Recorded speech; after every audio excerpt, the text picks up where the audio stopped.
is the Fantasy Alarm NBA DFS Show with John Impemba and James Grande.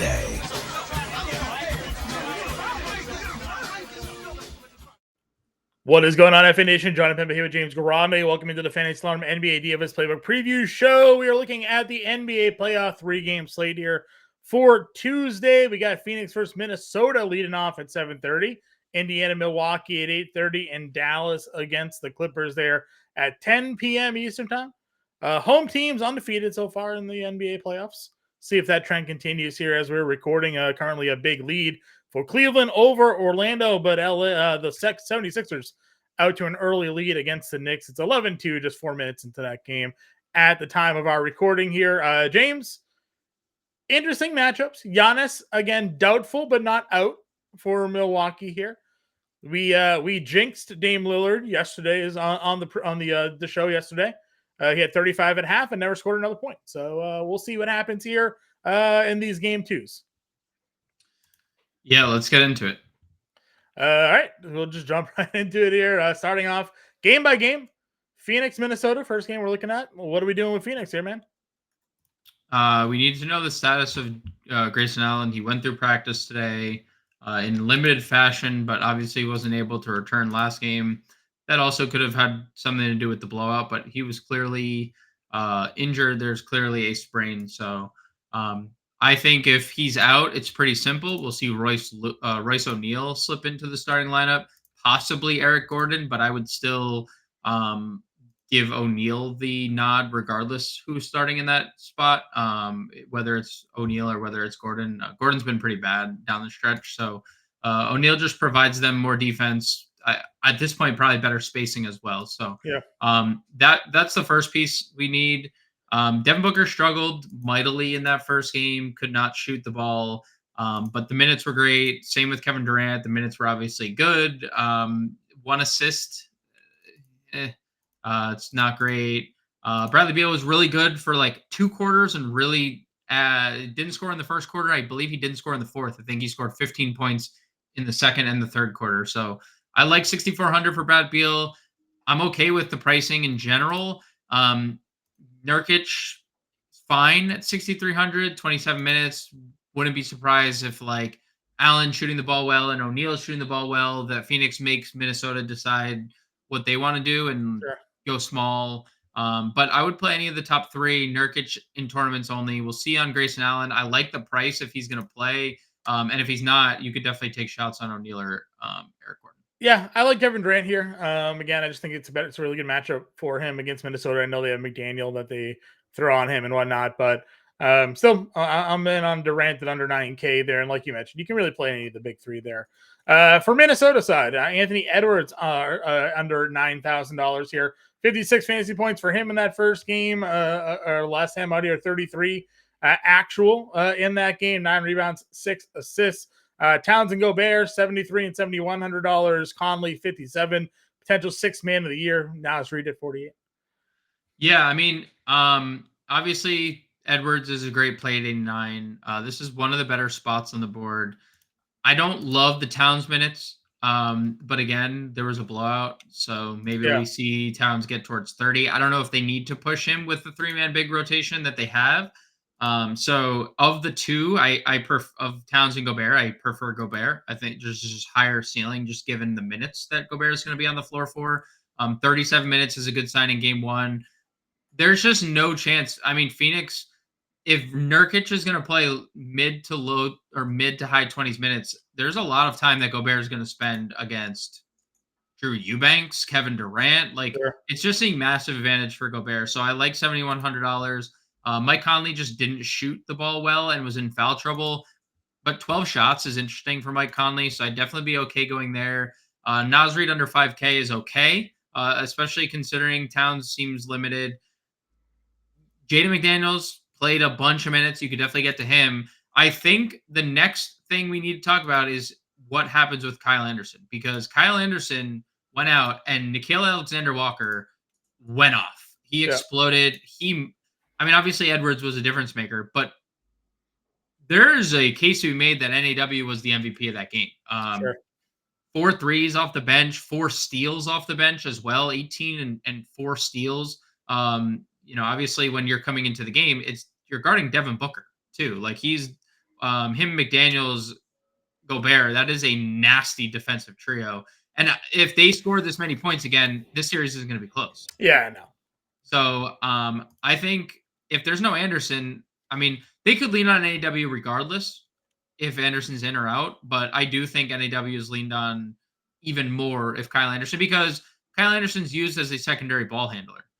If that secondary ball handler is not there, well, we've seen it in previous during the regular season, like they used NAW in ball handler.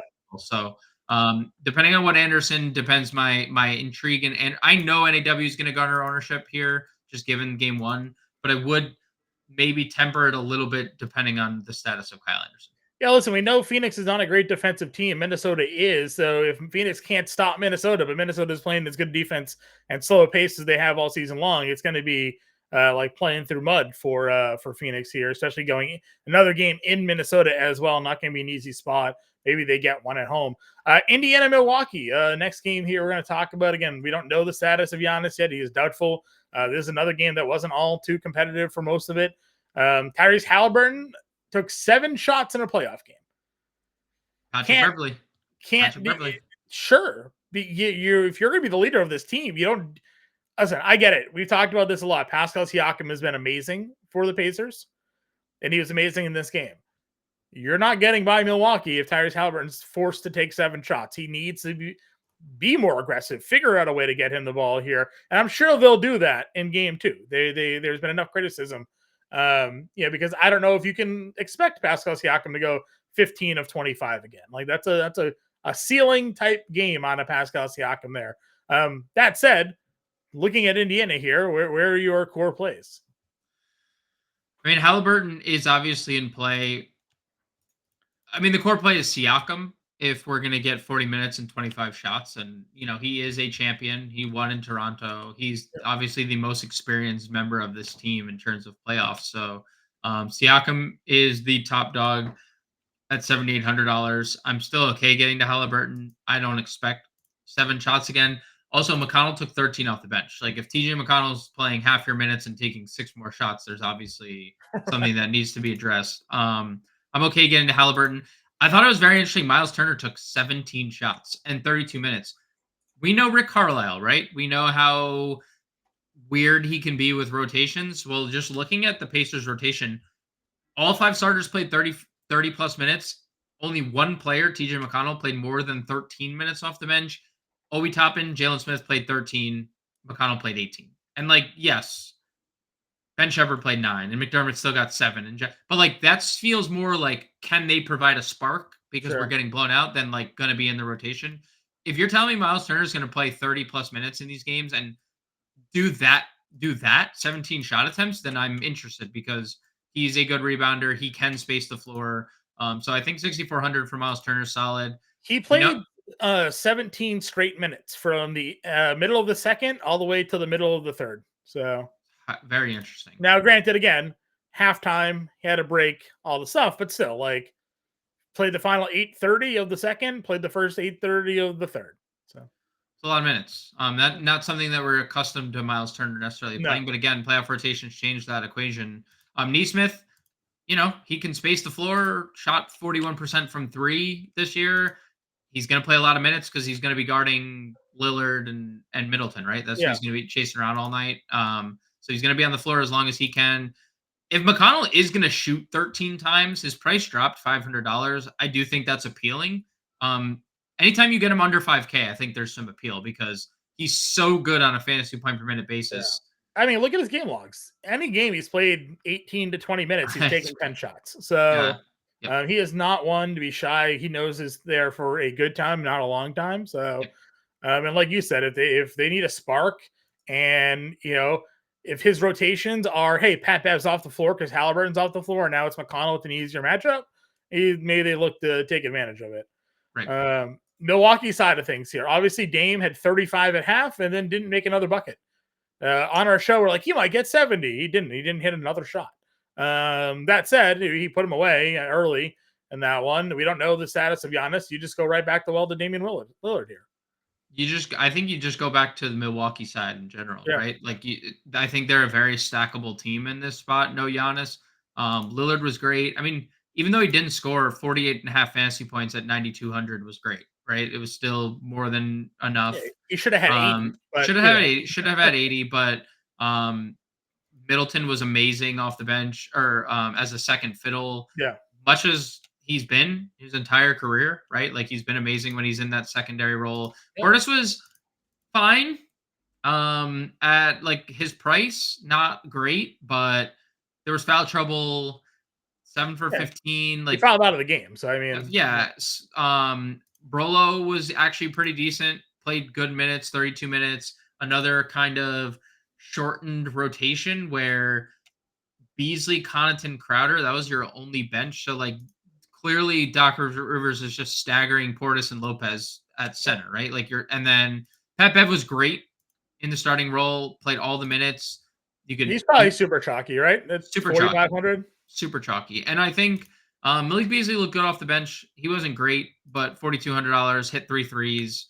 Connaughton played 22 minutes if you want to get there. They're going to play 7 guys. Crowder played 12 minutes, but you can't get there. They're going to play like 7 without Giannis. So I think they're very stackable. Like the top 4, you could probably get 4 of them in your lineup and feel comfortable. Because Indiana, And I see no reason for them to rush Giannis back here. I mean, they had that game handled. So yeah, if you go 2-0 at home, yeah. I mean, like and you feel pretty comfortable. And even if you lose a game at home, like Unless this series goes 2-2, then you keep him out, in my opinion. So yeah, I would say if you can keep a 3-1 lead, you keep agreed. That's kind of where I'm at. All right, Dallas, LA. This is a game you and I got wrong. We thought Dallas was gonna have no problem here, and instead, 3 guys on Dallas scored double figures. It was Kyrie and Luka scoring 30, and it was PJ Washington scoring 11, and another man scored more than 10. What do we think happens here? Because we don't know the Kawhi status, right? Will participate in practice Monday. So did not play last game. Will participate in practice. We'll see what goes down there. What do we do here for Dallas? I think I think this might be just straightforward. You have Luka, Mm-hmm. you have Kyrie. If you want to play them, you can play them. Luka's obviously he went for 62 fantasy points in kind of a down game, going 42% from 3. None of his teammates made shots.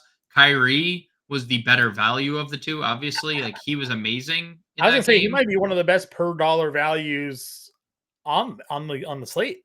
We know how good he's been his whole career in the postseason. Obviously not shy of the moment. The Gafford thing is hard for me to get to. I know he left with an injury, but like now not on the injury report, so he should be fine. Don't know what to do because they played Kleba 27 minutes off the bench, and they also have Derek Lively who played 19 minutes off the bench. Mm-hmm. So like that center room is a complete stay away for me. The only other name you could probably get to here is PJ Washington. That's probably just their top 3 guys. I don't know if there's a case really for anyone else. Tim Hardaway's too expensive for the minutes he's playing.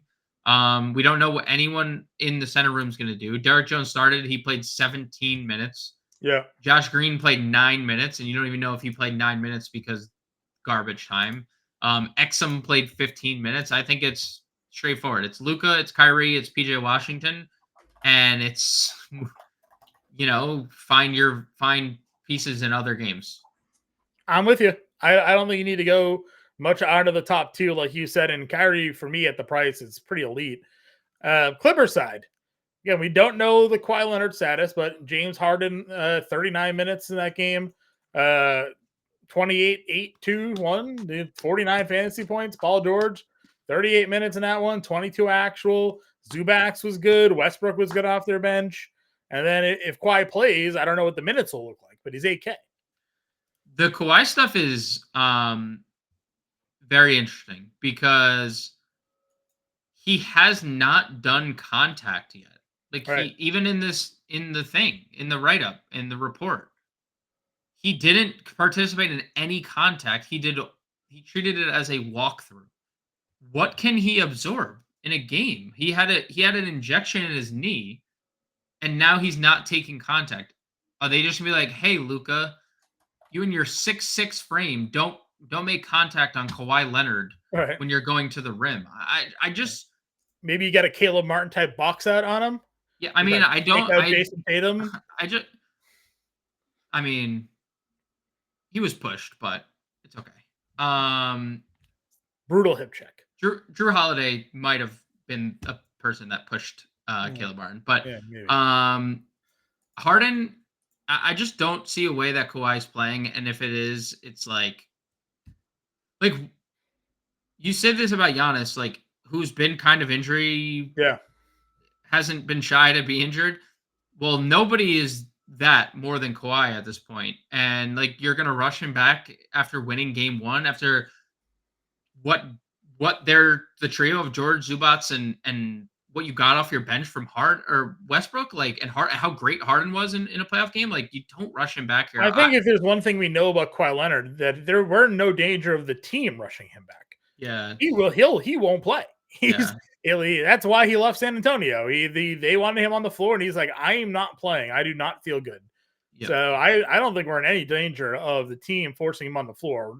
Kawhi Leonard will be on the floor, and Kawhi Leonard's good and ready to be on the floor. So sure. But that just opens us up for Harden and George and Westbrook and Zubac and Powell, like that whole crew there. So yeah, I have a hard time not getting to all of them as well. I know Dallas finished the regular season on like a really good roll. They were 16-2 in an 18-game span at one point, playing really good defense. But like, how do you not like Harden if that's the version we're gonna get? How do you not like Paul George at 8,100 with 8 for 20 and he still gives you almost 40 fantasy points? yeah, How can Zubats dominated that front court. They had no answers, especially without Gafford on the floor. They're not going to have any answers again. Even Gafford's not an answer. Like he's not that type of guy. Right.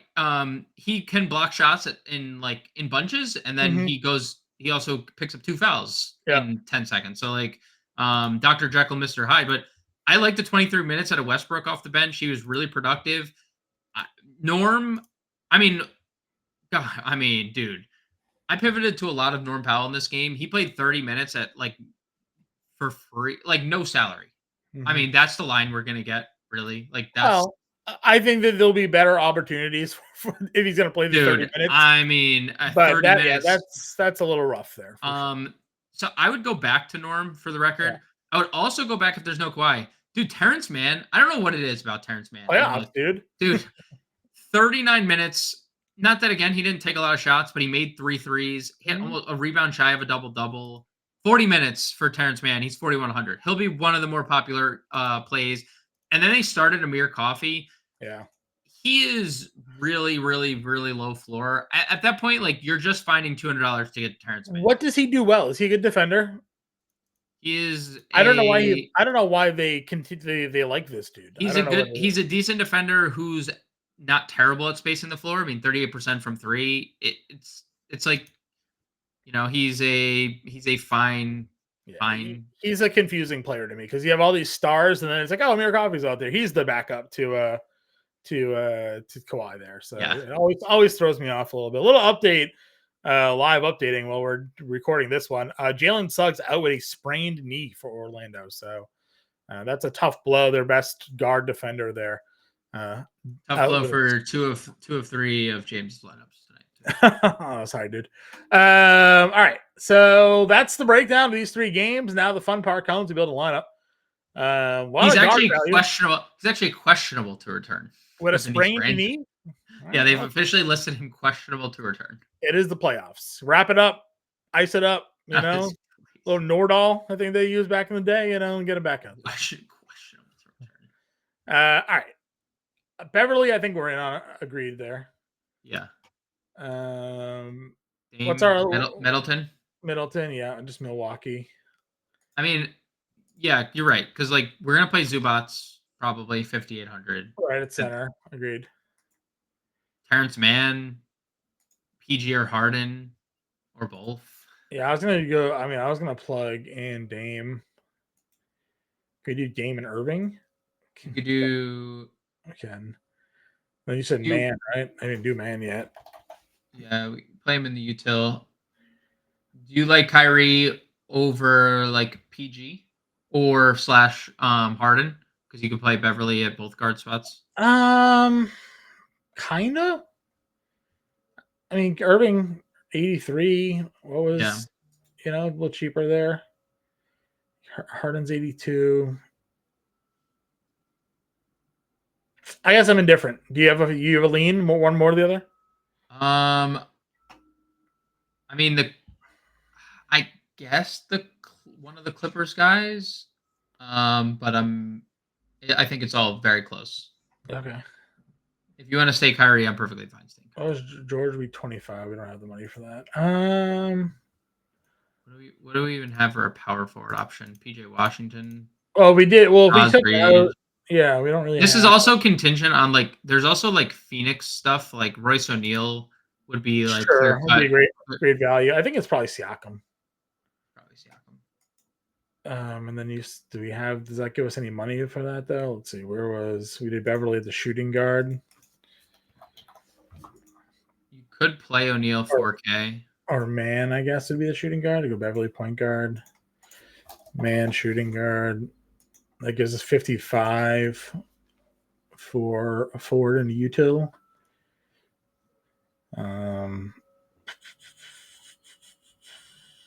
What do we think? If we did George, that's 3K. Was there a stone cold 3K play? No, absolutely not. Dwight Powell? Jaden McDaniels, 4,100. He's going to play 40 minutes. Okay. I'm trying to find us any money. I guess it's a 7K play, which would be Portis or Turner. Yeah, probably Portis, but I'm good with either. I'm good with that. All right, so example lineup there: Beverly, Mann, Middleton, Siakam, Zubac, Lillard, McDaniels, and Portis. Example lineup for everybody on that one there. We'll have obviously the playbook from Dylan Clemens out for everybody, so you can check that out on the Fantasy Alarm website. You can get us on Twitter and obviously in the Discord. If you have any questions, then you know where to find us. Good luck with your NBA playoff lineups, and we'll catch y'all later.